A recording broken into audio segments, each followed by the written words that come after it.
পাঠ ২ কালিমা তাইবা কালিমাতুন তিবাহ লা ইলাহা ইল্লাল্লাহু মুহাম্মাদুর রাসূলুল্লাহ।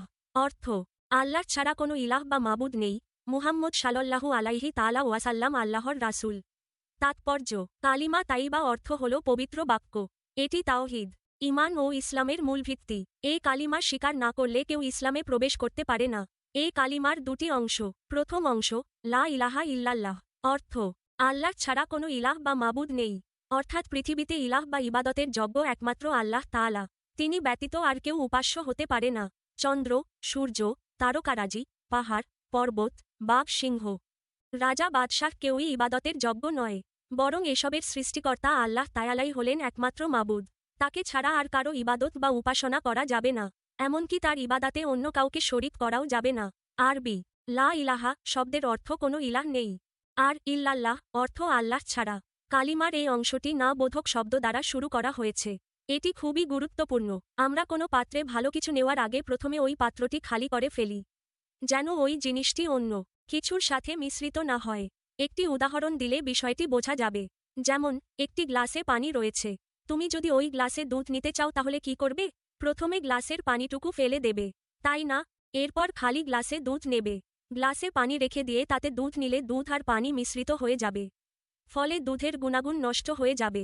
তদ্রূপ তাওহীদে বিশ্বাসের জন্য প্রয়োজন পবিত্র অন্তর, অর্থাৎ প্রথমে অন্তর থেকে সবরকমের ভুল ও ভ্রান্ত বিশ্বাস দূর করতে হবে। লা ইলাহা দ্বারা এটাই করা হয়। অতঃপর ইল্লাল্লাহু দ্বারা আল্লাহ তাআলার প্রতি বিশ্বাস স্থাপন করা হবে। আমাদের প্রিয় নবী হজরত মুহাম্মদ সাল্লাল্লাহু আলাইহি তাআলা ওয়াসাল্লাম যখন মক্কা নগরীতে ইসলাম প্রচার শুরু করেন, তখন আরবের লোকেরা ছিল মূর্তি পূজক। তারা নানারূপ মূর্তি, গাছপালা, চন্দ্র, সূর্য, পাহাড়, পর্বত ইত্যাদির পূজা করত।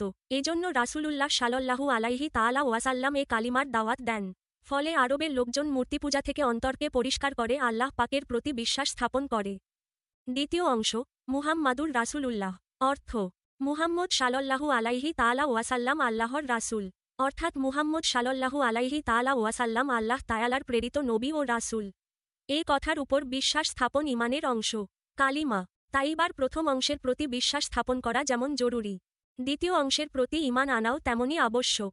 আল্লাহর একত্ববাদে বিশ্বাসের পাশাপাশি মহানবী হজরত মুহাম্মদ সাল্লাল্লাহু আলাইহি তাআলা ওয়াসাল্লাম এর প্রতিও বিশ্বাস স্থাপন করতে হবে, কেননা তার মাধ্যমেই আমরা আল্লাহ পাকের পরিচয় লাভ করি। তিনিই আমাদের নিকট আল্লাহ তাআলার বাণী পৌঁছে দিয়েছেন। ভালো মন্দ, সত্য, মিথ্যা ইত্যাদি তিনিই আমাদের শিক্ষা দিয়েছেন। আর এসব তিনি নিজ থেকে শিক্ষা দেননি, বরং মহান আল্লাহর নির্দেশেই শিক্ষা দিয়েছেন। সুতরাং আমরা বিশ্বাস করব যে হজরত মুহাম্মদ সাল্লাল্লাহু আলাইহি তাআলা ওয়াসাল্লাম আল্লাহ তাআলার মনোনীত বান্দা। তিনি নবী ও রাসূল। তিনি যে বাণী নিয়ে এসেছেন তা আল্লাহ তাআলার পক্ষ থেকে অবতীর্ণ, যাতে রয়েছে মানুষের জীবন পরিচালনার যথার্থ বিধিবিধান। কালিমা তাইবা ঈমানের মূল ভিত্তি। অতএব আমরা শুদ্ধভাবে এ কালিমা পড়ব, এর অর্থ বুঝে আন্তরিকভাবে বিশ্বাস করব এবং এর মর্মানুসারে জীবনের সকল কাজ পরিচালনা করব। কাজ শিক্ষার্থীরা প্রত্যেকে বাড়ি থেকে বড় একটি কাগজে কালিমা তাইবা অর্থসহ লিখে একটি পোস্টার তৈরি করে নিয়ে আসবে এবং শ্রেণীতে উপস্থাপন করবে। কালিমা তাইবা আরবি লা ইলাহা ইল্লাল্লাহু মুহাম্মাদুর রাসূলুল্লাহ, অর্থ আল্লাহ ছাড়া কোনো ইলাহ বা মাবুদ নেই, মুহাম্মদ আল্লাহর রাসূল। কালিমা তাইবার তাৎপর্য কালিমা তাইবা অর্থ পবিত্র বাক্য। এটি তাওহীদ, ঈমান ও ইসলামের মূল ভিত্তি। এ কালিমা স্বীকার না করলে কেউ মুসলিম হতে পারে না।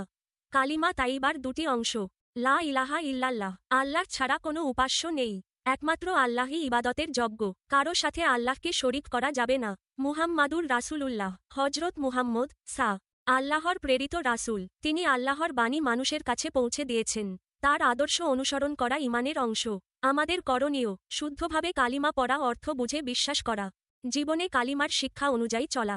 নাম শেখ তাইরাত মম, শ্রেণী ষষ্ঠ, বিদ্যালয় কুলগাঁও সিটি কর্পোরেশন উচ্চ বিদ্যালয়। পাঠ ৩ কালিমা শাহাদাত কালিমাতু শাহাদাতিন আশহাদু আল্লা ইলাহা ইল্লাল্লাহু ওয়াহদাহু লা শারিকা লাহু ওয়া আশহাদু আন্না মুহাম্মাদান আবদুহু ওয়া রাসূলুহু, অর্থ আমি সাক্ষ্য দিচ্ছি যে আল্লাহ ছাড়া আর কোনো ইলাহ নেই, তিনি একক, তার কোনো শরীক নেই।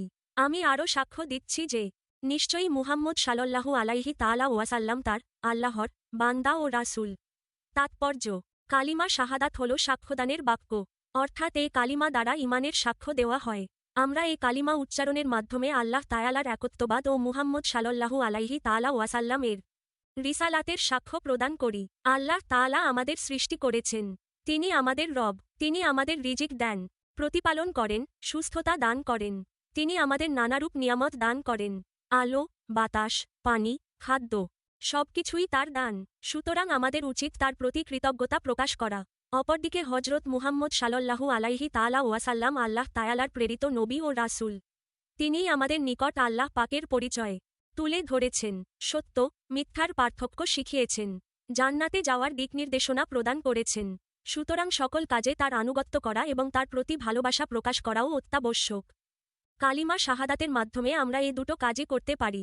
তাছাড়াও মহান আল্লাহর প্রতি কৃতজ্ঞতা প্রকাশ ও হজরত মুহাম্মদ সাল্লাল্লাহু আলাইহি তাআলা ওয়াসাল্লামের প্রতি আমাদের বিশ্বাসের প্রমাণ দিতে পারি।